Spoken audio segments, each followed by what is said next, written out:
রণজিৎ দাসের একটা কবিতা, এটা কবিতাও বলতে পারে বা কোনো একটা উপাখ্যান, নাম চিঠি, ফেসবুক থেকেই পেয়েছে। চলো শুরু করি।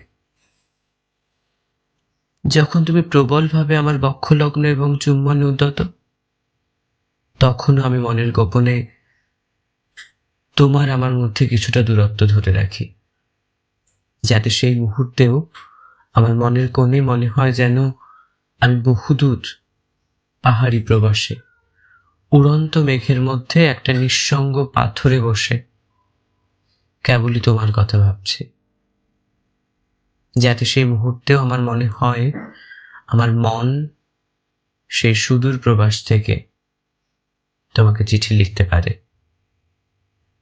বাইরে তুমুল বৃষ্টি, আজ সারা রাত আমি স্বপ্নের ভিতর শুধু তোমাকেই চাই। আমার কাছে বিরহীর মিলন আকাঙ্ক্ষাই হলো পৃথিবীর শ্রেষ্ঠতম সুখের অনুভূতি। এই অনুভূতিতে আমি এক মুহূর্তের জন্য হারাতে চাই না।